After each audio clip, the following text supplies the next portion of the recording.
بسم اللہ الرحمن الرحیم۔ کرنٹ ایشوز کے ساتھ میں ہوں انور غازی۔ معیشت و تجارت کو کسی بھی ملک اور قوم کے لیے ریڑھ کی ہڈی کہا جاتا ہے۔ جس ملک کی، جس قوم کی، جس ادارے کی معیشت، تجارت، اقتصاد جتنی مضبوط ہوگی، وہ ملک، وہ قوم، وہ ادارہ اتنا ہی مضبوط ہوگا، اتنا ہی ترقی یافتہ کہلائے گا۔ اب سوال یہ ہے کہ معیشت مضبوط کیسے ہو، تجارت مضبوط کیسے ہو، اقتصاد مضبوط کیسے ہو؟ معیشت، تجارت کا پہیہ وہاں چلے گا جہاں پر امن و امان ہو، سکون ہو، اطمینان ہو، اور اطمینان وہاں پر آئے گا جہاں پر سیاسی استحکام ہوگا، سیاسی نظام بہتر ہوگا، حکومت کا نظام بہتر ہوگا، ریاستی ادارے اپنے اپنے دائرہ کار میں رہ کر کام کریں گے۔ اب دنیا کے ان ممالک کو دیکھ لیں جو ترقی یافتہ ہیں، ان قوموں کو دیکھ دیں جو اپنے آپ کو ترقی یافتہ کہلاتی ہیں۔ ان کی تجارت وہاں ہو رہی ہے، ان کی معیشت مضبوط ہے، وہاں پر کاروبار کا پہیہ چل رہا ہے۔ کاروبار کا پہیہ کیوں چل رہا ہے؟ اس لیے کہ وہاں کے جو تاجر ہیں، وہاں پر جو بزنس مین ہیں، وہ اپنے کاروباری حضرات کو، فیکٹریوں کو، کمپنیوں کو مکمل ہر قسم کا تحفظ فراہم کرتے ہیں۔ سیاسی استحکام ہے، قانون سب کے لیے برابر ہے۔ میرا کئی ممالک میں جانا ہوا۔ یورپ میں جو اسکینڈینیوین ممالک ہیں، 5 ممالک آتے ہیں، Sweden, Finland, Denmark, Norway, Switzerland, یہ دنیا کے ترقی یافتہ ترین ممالک کہلاتے ہیں۔ وہاں پر غریب ہے ہی نہیں، ہر آدمی مالدار ہے۔ اگر کسی کے پاس پیسے نہیں ہیں تو حکومت ان کو پیسے دے دیتی ہے۔ تو وہاں پر آپ جا کر دیکھیں تو وہاں پر مکمل امن ہے، سکون ہے، اطمینان ہے، ڈر کا خوف نہیں ہے وہاں پر کہ آپ کسی ایئرپورٹ پہ اتریں اور 5 ممالک، 10 ممالک، 28 ممالک گھوم لیں، کوئی آپ کو لوٹے گا نہیں، کوئی خوف نہیں ہوگا۔ وجہ کیا ہے اس کی؟ وہاں پر امن، اطمینان کیوں ہے؟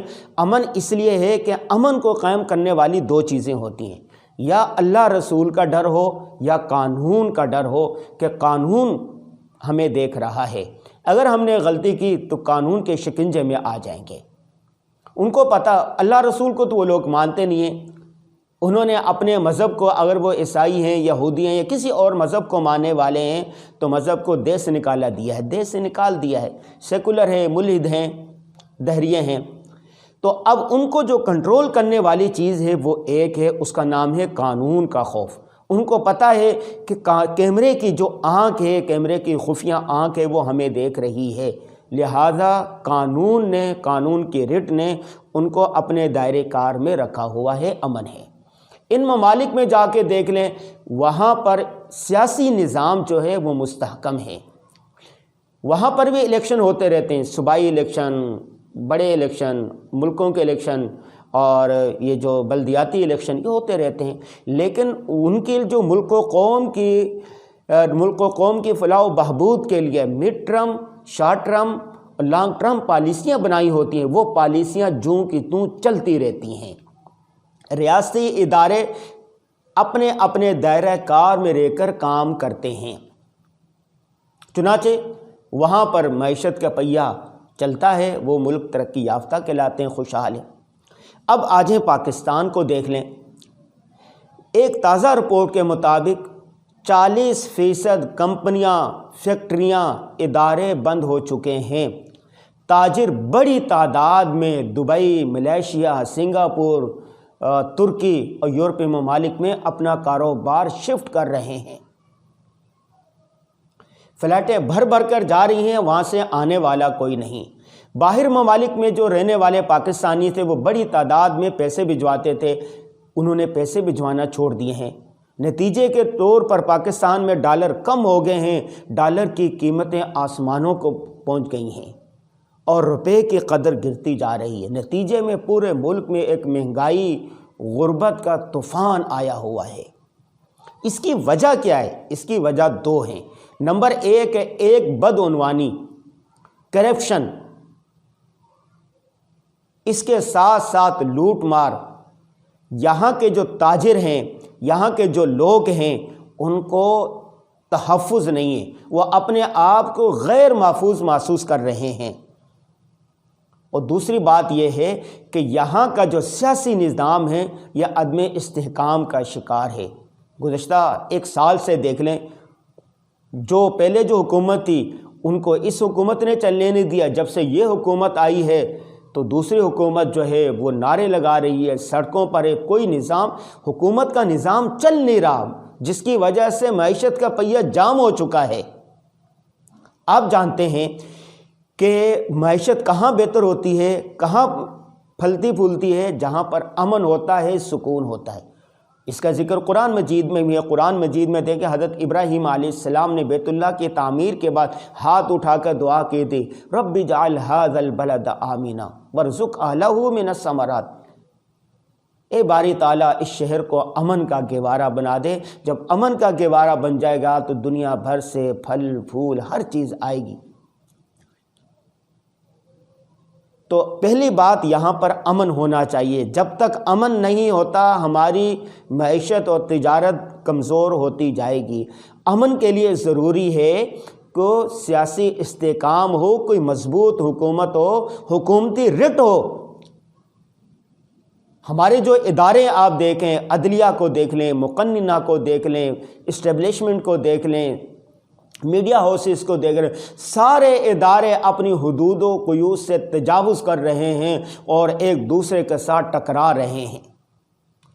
ایک ادارہ دوسرے پر، دوسرا ادارہ تیسرے پر، تیسرا ادارہ چوتھے پر۔ سیاستداں الزام لگا رہے اسٹیبلشمنٹ پر اور اسٹیبلشمنٹ الزام لگا رہی سیاستدانوں پر۔ عدلیہ کو، نظام عدل کو دیکھ رہے ہیں، دورے معیار ہے، دورے قانون ہیں۔ اور غریب آدمی کچھ کہتا ہے تو اس کو پکڑ کر جیلوں میں ڈال دیا جاتا ہے۔ ایک سیاسی جماعت کا ایک قائد سارے ریاستی اداروں کی دھجیاں اڑا دیتا ہے، برا بھلا کہتا ہے، وہ غلیظ زبان استعمال کرتا ہے کہ الامان الحفیظ، وہ گھومرا پھر رہا ہے، قانون اس کے لیے حرکت میں نہیں آتا۔ اسی طرح میڈیا کو دیکھ لیں کہ وہ ایک دوسرے کی پگڑیاں اچھال رہا ہے۔ ہر ادارہ ایک دوسرے کی پگڑیاں اچھالنے میں لگا ہوا ہے، ایک دوسرے کو گرانے میں لگا ہوا ہے، ایک دوسرے کو نیچا دکھانے میں لگا ہوا ہے۔ یہ اقتدار کی جنگ ہے، یہ ذاتی مفادات کی جنگ ہے۔ ملک و قوم کہاں ہے؟ ملک و قوم کا سوچنے والا کون ہے؟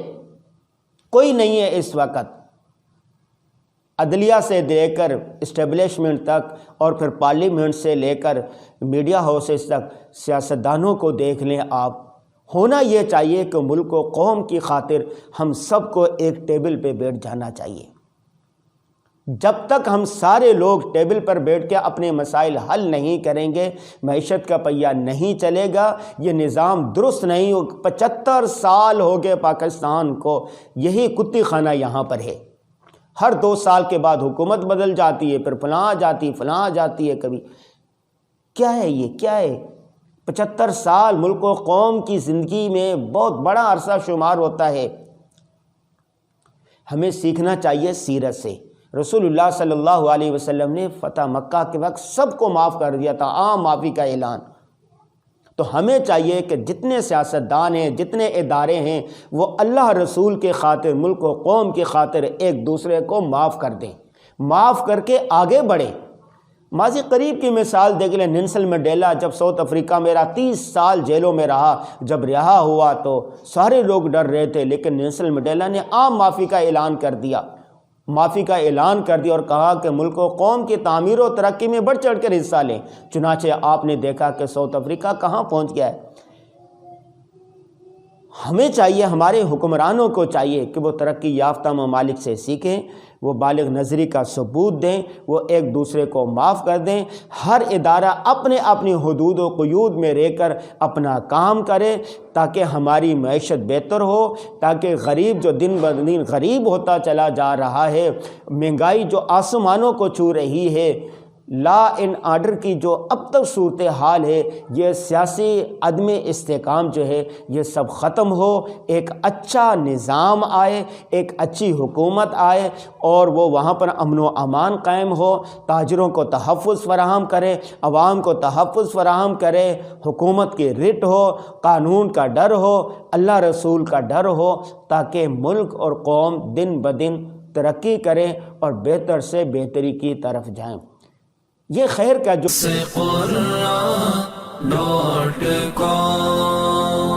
www.darsequran.com